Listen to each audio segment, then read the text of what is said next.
So they got their 5-star ratings. They did really well for a long time. The only advertising they do is they have a magnet sticker on the back of the van. You can simulate 2 years in a tanning bed with the temperature of the lighting. The deed for the day. The deed. Huh? He's wearing his Crocs. Bro, they put those in sport mode, man. We're ready for a run.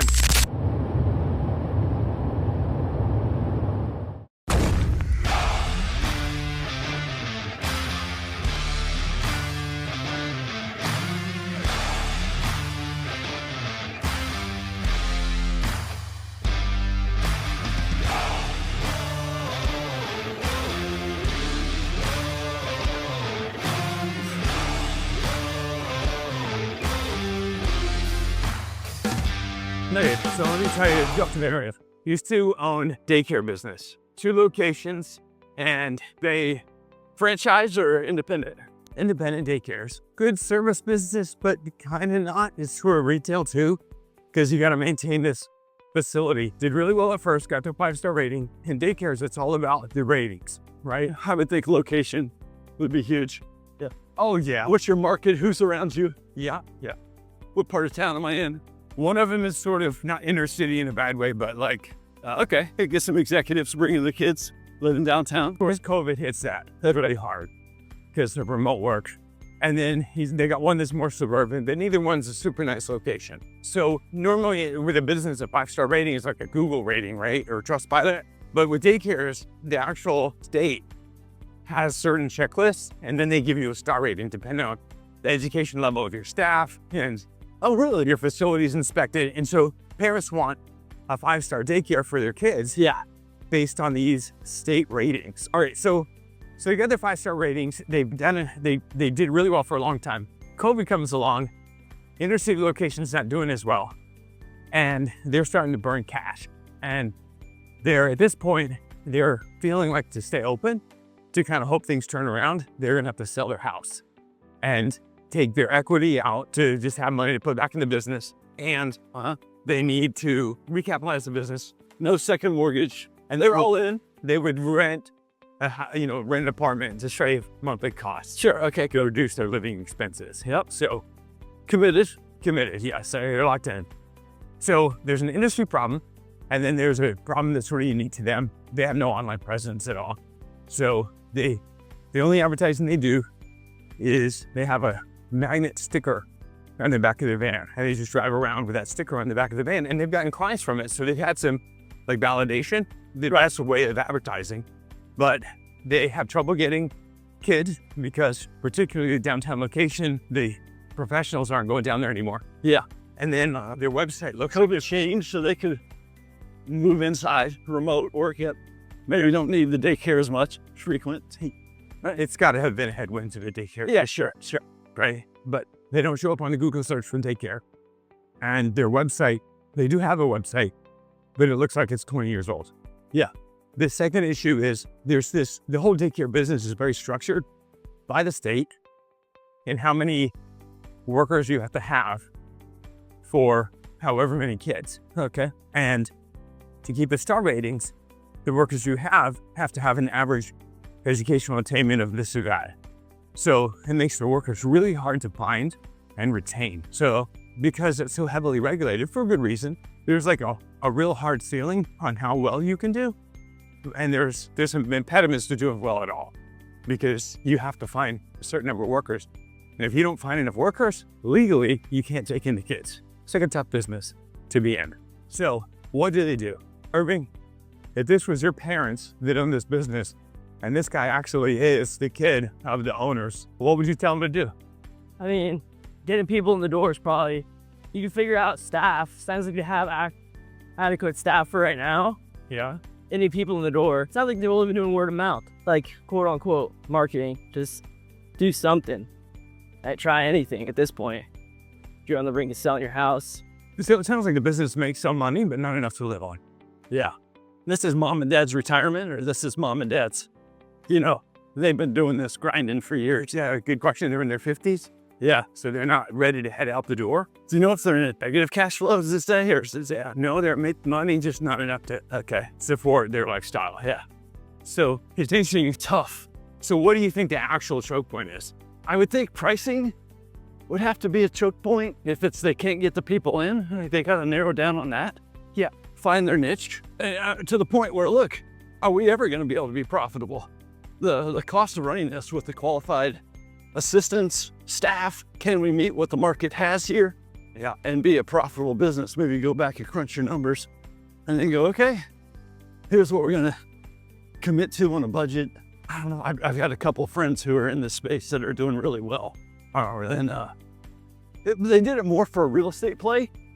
That was buy a piece of property that they need to fund. It was a really nice investment for them. Yeah, they found an area of town people wanted to be in over in East Orlando. Okay. And then people started building around them. They were really all to the market. The development was there, but not the commercial.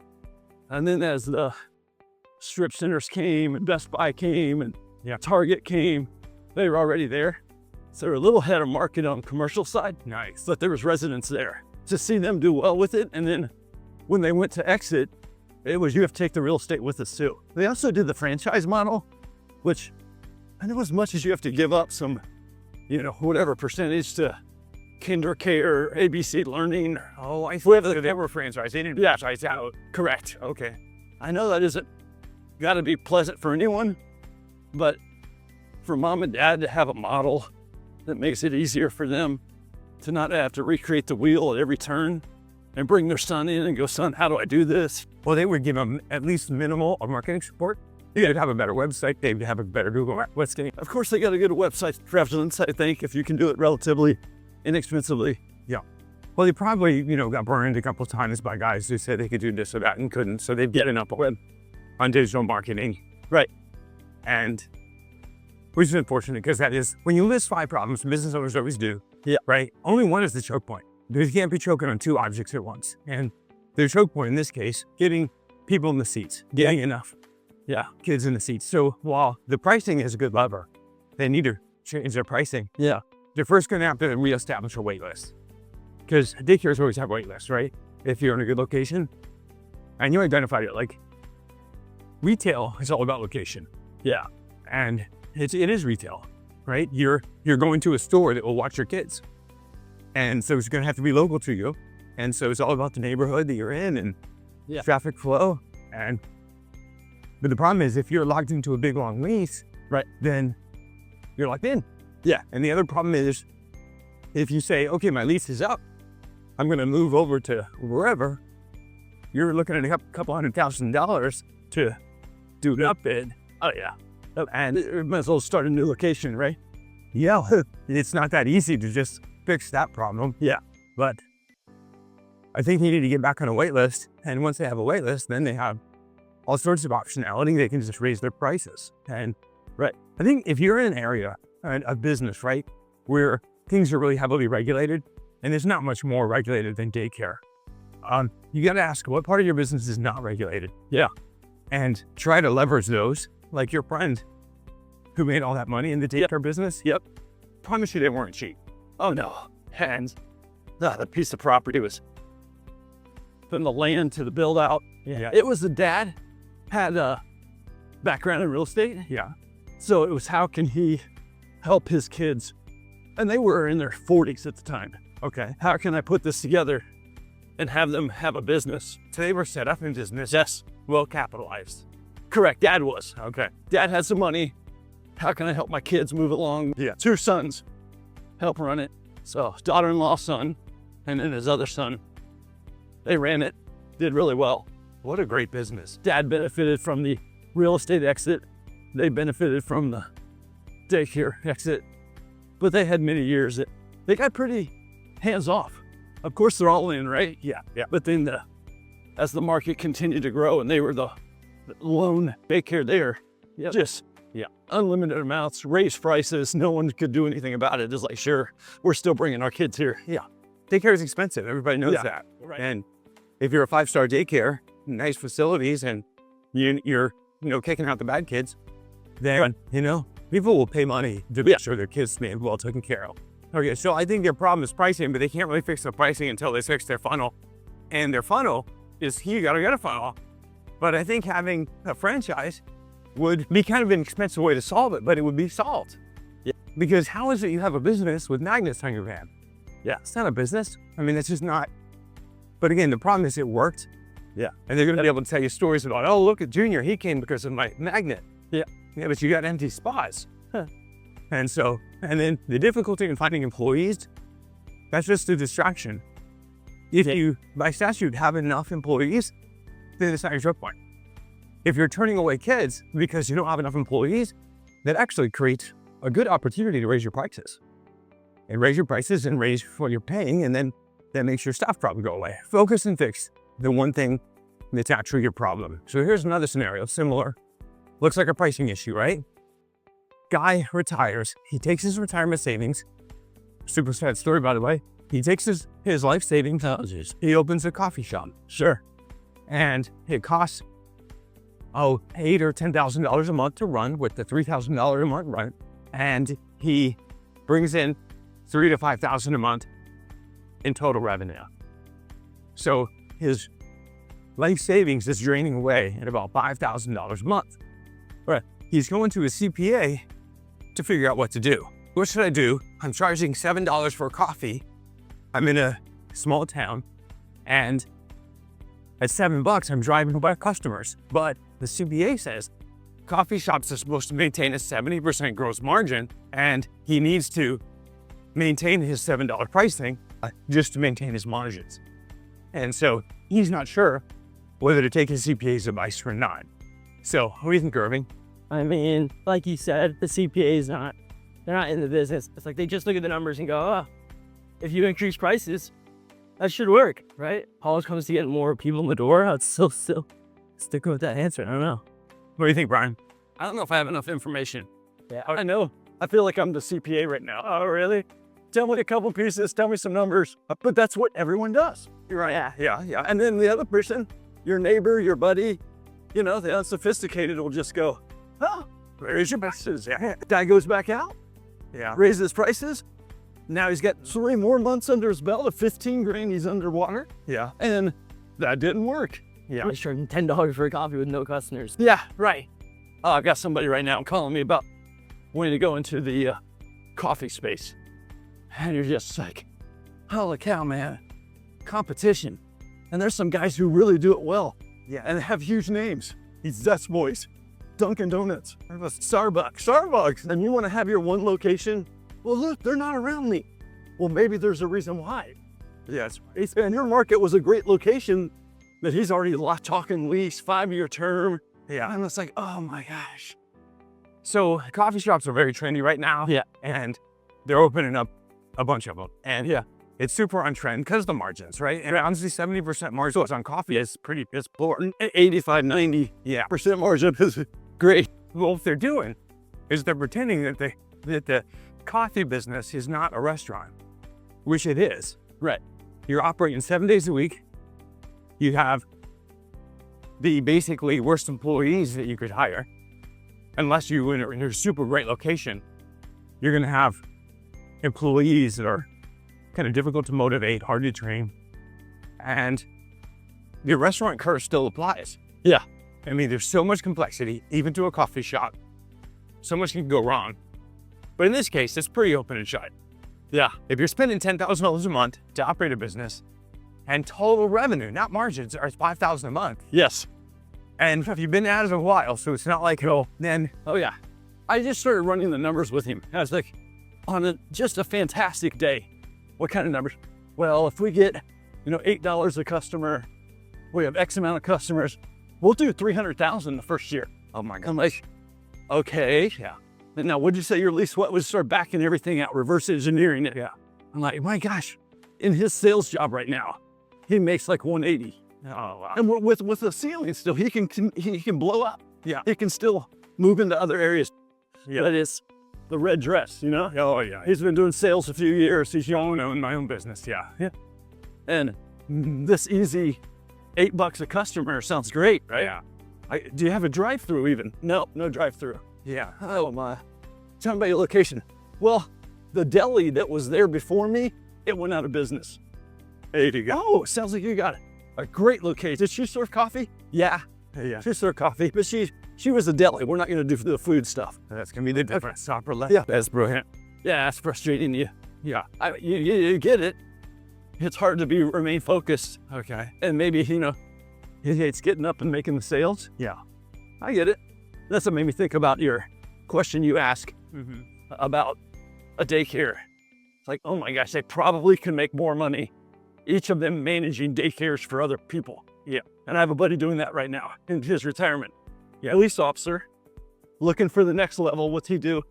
He's got his pension is fantastic. Oh, yeah. And he's like, what do I do?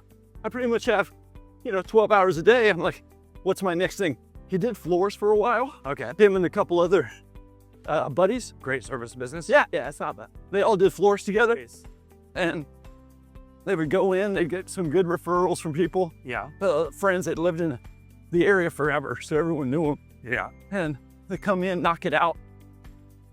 Not real high skilled, right? And then someone approached me about, hey, how about you help them manage my daycares? And they were already in the franchise space. Yeah. They have all the models nailed down. All he's got to do is come in. He's the maintenance guy. Okay. And they give him a percentage of the company. Fantastic for you, right? Yeah. I mean, it's just a dream scenario. All right. So in this case, if I said, hey, I've got this cafe, I'm losing money, Brian, if you'll help me out, if you'll just help me cover my losses, I'll let you own 50% of it. Yeah. And you wrote a check for $2,500 the first month and $2,500 the second month. Yeah. $2,500 the third month. At some point, you would say, I'm okay giving up my equity in this deal. Yeah. But there's stuff I could do with that money, right? Right. And so you would jump off. Now, if this guy spent $100,000 to open his coffee shop, he's earning $5,000 a month. Yeah. Why can he not just close it? The obvious thing, close it. Don't raise your prices. Don't lower your prices. Shut it down. It's an anchor. It's going to drown you. Yeah. Let go of the anchor. And it's because of $100,000. And he's probably got it listed on this buy sell. Come buy it for $100,000 because that's what I paid to start it. Right. Try to find someone who will just walk in and take it over. Yeah. And throw them the keys. But that's not going to happen either unless there's some kind of brilliant operator. Raising your prices or lowering them. The daycare is making money, but not enough to live on. Yeah. When you're literally not drawing a salary at all and the business is losing money and you're going to your CPA for business advice, Yeah. you should just shut it down. I know it's hard though, right? It's so hard. It's so much time, so much sweat. You've been dreaming of this, right? But it's like looking in the mirror as you get into your 50s. Yeah. And you're like, man, I look old. You say, wait, what do you see what you look like in 10 years, buddy? Be happy with what you're looking at. It's only going downhill. This guy's like, oh, I lost all this money. Yeah. Wait till you see what you're at in a year. Because you won't let go of this thing. Right. So kill it. It's a curse. So true. Unless it just sinks you to the bottom and you're selling your house. You're moving into an apartment. You're trying to move in with your kids. So your brother started a coffee shop on a college campus. It made $6,000 the first month, $3,000 the second, $2,000 the third. Yeah. There was a line out the door on the day it opened. Yeah. But 3 months later, they threw the keys to somebody. They actually did get a check. So they got 50, 60 grand for selling it. But it was like, he was wise to know where it was going. Yeah. But that entrepreneur who's all in, to be like, oh, we did 6 grand once, we can do it again. I see 8 more locations throughout the city. Let's expand. And so Let's get some investors. like iterating on pricing, he shouldn't ask the CPA about pricing. He should just experiment. And if lowering the price helps, great, it helped. If raising the prices helps, do it. Yeah. But asking for advice at this point, it's too late to iterate when you've lost this much money and you're almost out of your retirement savings. It's like losing your life savings at a casino and you want to put more in, Yeah. You want to take out, oh, honey, we have a whole battery line. I can win it back. It's hard to know when to quit, but this guy, all the friends that we have who went into the restaurant business have lost everything. It's a shipwreck every single time. Yeah. And it's almost like there should be a C12 for prospective business owners, just so we have a place to shake people awake and slap them in the face and say, right, not open a restaurant. All right, related. Oh, this guy, he's a welder at a welding shop. So not mobile welding, but he works at a welding shop. He wants to own a business because he makes good money, but he lives on all that he earns. So he doesn't have any savings, low six figures, but really good paying job. And he wants to start a business. And because there's CNBC and whatever website tells you that you can make money for sleeping, he wants to start a passive income business. And his idea is laundromats. So he's got perfect credit, but in trying to get financed, he can't. business loans are really hard to come by. Right. So he wants to rent a place, buy the washing machines, buy the dryers, set up a laundromat so he has passive income. Right. And for lack of $200,000 in capital, which is my wild guess as what it would cost, he cannot do it. So this guy wants to be in business for himself. He wants to be able to keep his day job, right? What should he do, Irving? I think people have the same kind of fallacy with real estate. They're like, oh, we get in. Yeah, it's gonna be all passive. Yes. After you work, Look at this. Watch how fast. after you work the hardest 5 years of your life, Yeah. then potentially one day you could start to work in normal hours, and then you keep going. And maybe in 20 years it becomes passive. But it's never truly passive. Right. Sure. Of course. No, we got a guy who owns 20 houses, 20 rental units in a small town. They're all paid off. Yeah. He can't make enough money to buy his own house. And he lives 100 miles away from all his rentals. I guess someone he inherited. And he just can't get it to cash flow well enough to live on. Yeah. 40 units. Wow. And he can't get it to work. So probably on paper, it looks really good with some equity, hopefully. Yeah. But he won't borrow against it. He's trying to be a multi-millionaire. Yeah, exactly. Like, But when the unit comes empty, it takes him forever to turn the unit because it is not nearby. Yeah. And he has a primary job. He's trying to run it as a side hustle. Yeah. And 40 units is a business. He doesn't need to be side hustling. He's also got a pricing issue. He doesn't like raising rents. Yeah. So it's weird. Like, how many people in this world are broke because they're afraid to raise their prices? Yeah. Like millions. It's sad. So related, this guy wants to start a business. He doesn't have the 200 grand it'll take. What do you think, Brian? What should he do? Well, I'm all for raising capital. Yeah. I'm also, I think, just because I've done it in my own space, I try to envision what someone else, the questions they're asking and how they look at it. So when we're raising money, the question you always have is, what's your experience in the space? And there you go. Okay. Or what Irving's saying, guys, oh, wow, I'm going to flip properties. Yeah. I'm going to do wholesales, passive. Yeah. And then they've never been in the space. My buddy's never been in the coffee space. He's never worked there as an employee. Yeah, yes. He's already negotiating leases, never bought a piece of equipment, Yeah. never hired anyone. Yeah. He makes close to 200 doing sales. So he thinks, I can do that. Yeah. I can open a daycare. I can open a coffee shop. I can become a wholesaler. Yeah. And it's, hey, if you're going to raise capital, or that's fine, but show me your experience. Show me the daycares you ran yeah. and crushed it, you know? Yeah. No, some experience would help. You Yeah. know, Show me the properties you flipped already. Yeah. I'm in. How much do you invest? Oh, good question though. When it comes to investing, yeah. there's the big rule about no investing with friends and family. Yes. What's your thoughts on that, Irving? As a friend. Family's tricky because you see him at holidays, you see him everywhere. Okay, so this guy could do that, right? He could find, he says he has no family who would help him, but thank goodness he doesn't. Because Yeah. if you could talk a relative into dropping 200 grand on an idea, you never even walked into a laundromat. All you did is watched a clip on CNBC and now you want to be a laundromat. Oh, there's a bunch of good YouTube videos too, and they showed you how to do it. Oh yeah. So I could pay $1,000 a month to this coach. They'll coach me how to own a laundromat. Yeah, what that's definition of a distant relative is a close relative who helped finance your business startup. They're going to be very distant soon. They're either going to be too involved. If the money means anything to them, Yeah. they're gonna care way too much. Yeah. Now, if it's like you're asking for 10 grand from a multi-millionaire, it might be a different story. Yeah. Grandpa who's, Yeah. loves you and wants to just see you do well. Who's completely okay with losing that money. Yeah. And you making money, then he's gonna give you more. Yeah. But friends is a little bit different. If Right. friends are experienced and also kind of in the same boat where it's like, hey, yeah, I'm just trying to make money on this money. Yeah. If you lose it, I'm grinding too. yeah, obviously real estate, you don't lose. You kind of just need to wait it out now, right? If you lost it. A laundromat, you could lose it. Sure. Okay, so real quick on this, I do want to talk about the family thing. If you had no capital and the SBA will give you a loan to get into a business that you've never been in before, you end up with a business that is going to drink up all the money the SBA loans you. Yeah. And leave you with a lien on your house. Yeah. So don't do it. Right. All of us started in service businesses that had zero capital outlay in the front. That's how you start in a business. Yes. Is you start selling your time, your talent, what you can do for people. Don't try to sell, oh, I like it. You just Never looked at it that way. it's the vast majority of the economy. First move into their venture was I'm going to go raise an SBA loan. I've never done a pizza restaurant. I've never done a laundromat. Like, I'm going to go see if I qualify for $500,000. Yeah, And it's sort of against my house, right? yeah. Really hard Hard. when you're spending money to hear God speak and tell you not to do it. Because if you have a good credit, you go down to a dealership and they'll give you any car you want. It's easy. Yep. But if you're going to go sell something, it's really easy for God to tell you, this ain't gonna work.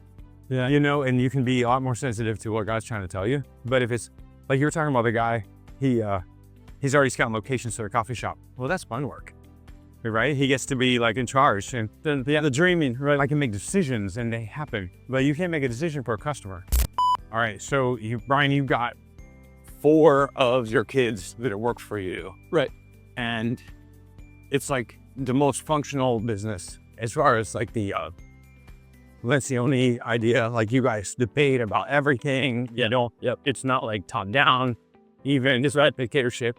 How do you make that work? Because family, I mean, almost every time someone talks to us and says, oh yeah, I have a family business, you're like, okay, I can tell you already all of your problems right now, right? How do you make it so healthy?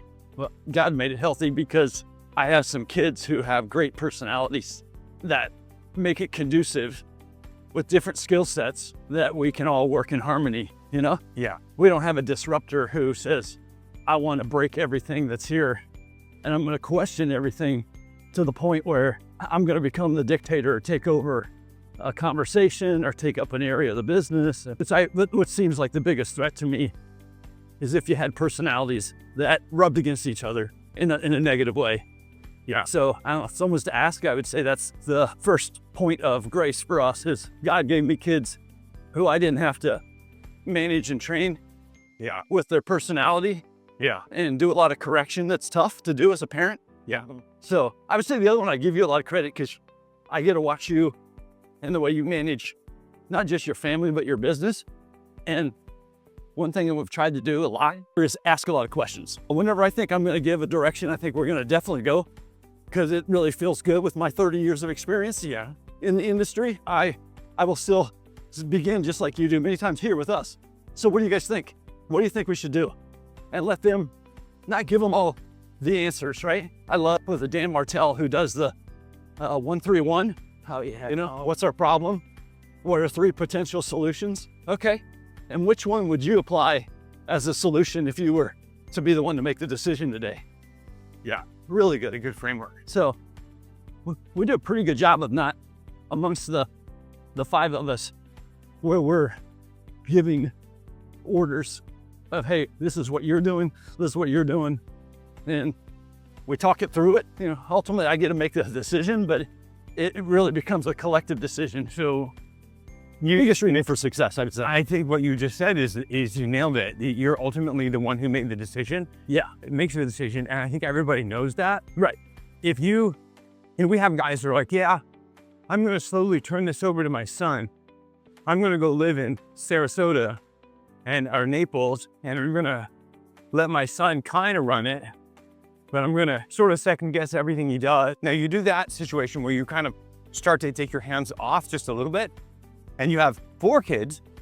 Now you have a vacuum, and now you're going to see people starting to step up. Oh, and I know, what's my share going to be? Sure. What's my role going to be? Well, like everybody now knows that Brian's the boss, Yeah. and it's not even a question. Like, but the other one is the personalities. You said God gave it to you. We literally sent all your leaders in for personality testing, where we sent personality tests to them. Oh, that was so good. I forget it. Yeah, absolutely. You're calling them leaders. Of course, they're my kids, but Yeah, that would be so effective for a business, right? yeah. If we learn so much to that. But that's what I was wondering. Like, how on earth is this not toxic? When you have 5 Hogans in one business, and they all support each other, they all trust each other. There's no politics. There's no power struggling. Like, how is this possible? And I literally wanted to personality test everybody just because I couldn't understand it. And it truly is. Yeah. You have 5 pace individuals. So 5 people who are not like I don't know, overbearing. Right. And you're really collaborative. Pace people value consensus. Ultimately, though, you are this unusual personality of direct pace.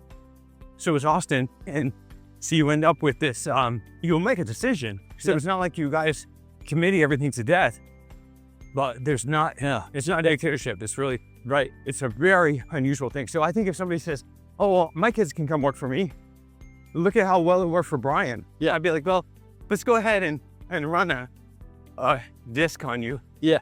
Because there's a good chance you're a dictator and your kids are afraid of you. And as soon as you try to step out, the infighting's going to start. Or as soon as they step in, you're going to start stepping on them like you do at home. Yeah, exactly. Yeah. Or you've got a son who's still emotionally an adolescent. Yeah. And so he's going to be bucking you all the time. Yeah. How many times do you hear that? The guy who has a son working for him and no passion for the son. Yeah. Dad's frustrated. He's been grinding for years. Yeah. Trying to bring in the succession model. Yeah. And son or daughter has, not the interest. Yeah. They won't step up. Or the opposite. Yeah. Dad wants to run the business like it's 1986. The son's got all these ideas. Oh, yeah. And that has worked really well for a couple of our friends. Yeah. Paul was very patient. His dad was super conservative, and him is a 100-year-old business. What are you going to do? Right. But then when Dad stepped out, his business doubled in size in 1 year. Yeah. And he continues to grow it. Right. 20-30%. He's very innovative. Yeah. And found the right levers, gave himself some time, and now months and months of there. How long had he been in the business with that? Oh, well, he's in his 30s, so at least a decade. Yeah. And then he's now. So he's seen it run at a slower pace. And his dad didn't retire early. I mean, his dad is in the 70s. And what's cool now is his dad got along so well with other people in the industry. Paul is picking off his competitors. His dad's old friends are selling out to him. So good. Great when you can grow with that acquisition at favorable rates. Yeah. A good model for everyone. Yeah. But I think the guy in sales is advanced in years. Yeah. He just wants a nice monthly, yearly payout. Yeah. So fun. But don't you think if we had met Paul when he was still working under his dad? Yeah. And his dad had flatlined the business for 10 years, we'd have been like, oh man, you got to start letting Paul take control, right? We would have been telling him, hey, Paul's ready. What do you think the market's like for the guys coming up? We hear all the time about our aging civilization, right? Oh yeah. Our aging business owners. The guys who are saying, look, I should go out and buy a business, not start my own. Go out and buy a, established business versus the guy who says, hey, give me 200,000, I'm going to start a laundromat versus I'm going to go buy 6 of them. So I was thinking about that. If a laundromat is for sale and the multiples are good, then that place keeps getting robbed. If it's really passive, why would somebody sell their good stuff right scoop it? Well, the guy in the 70s doesn't want to do that. Okay. And it wouldn't retire nice. Pretty good story. And those are not in great neighborhoods. So if you're getting repeatedly vandalized or robbed, I really like the model. I know, but see, you can look at some books. You can look at history. You can go work with that company for 6 months. Give yourself a 6-month option. I'm going to come in. I'm going to give you some money. I'll work for your business. I need you to stay. Yep. But I need to really get my feet on the ground with your company if I'm not in the laundromat industry or whatever industry it is, right? Yeah. But what an advantage to come in and find somebody that's willing to exit. And you're going to look at the numbers, right? I'm with you. I get to see that the coffee shop is making money, and they do have, 100 people a day at $10. Yeah. Right? So you go, okay, my projections were 400 people a day. Yeah. At 12. So I'm opting out with this baby, right? This location is not going to work. The guy you know who owns trailer parks? Yep. He knows that customer, right? Yep. And he's probably got laundromats that are going out Yeah. at his facilities, don't you think? Sure. So he knows how to maintain the machines. He can afford to take a loss. Like, he'd be a great guy to get into that business because it's sort of adjacent to what he's doing. Yeah. But a guy that's got 50 grand in the bank, he's going to borrow the rest to open up a laundromat. I mean, I don't know. Anytime I hear somebody's got a business plan that's passive, I'm like, okay, we know how that's going to end. Yeah. There is no sustain, put it in the stock market, buddy. Yeah. I think this is a pretty good rule. When the cranes go up to build a new hospital and you can buy real estate within a mile of it, go ahead and buy. Yeah, that's good. Doesn't really matter what you're paying if it's in a nice neighborhood. And your physicians want to live in that neighborhood. Oh, yeah. I mean, that's our 10,000 a month rental, right? And yeah, no, sell it. That's optimal. All right, I'll give you one more scenario. Go ahead, yeah. So it's on my mind because I just listened to it the other day. And the guy goes, yes, the model is you don't loan money to family and friends.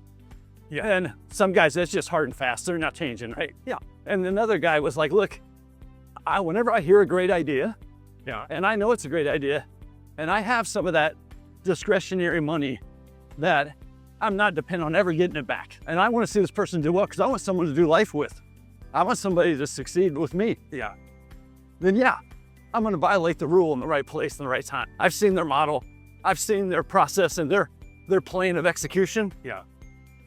And it's going to it looks good to me. Yeah. And I know that they've got the opportunity and the ability to get it done. And maybe, like you were saying, Irving, it's not somebody that's calling you every day and you're having to check up on them. But in the right circumstance, where I can maybe do some monthly or quarterly consulting, yep, all in, you know? I want to see them crush it. Yeah. I want to do the C12 brothers. I want to see C12 guys who really got the plan and process in place. They just need some gas on the fire. Yeah. Oh man, cannot wait to say, hey, let me come alongside you and let's roll this thing.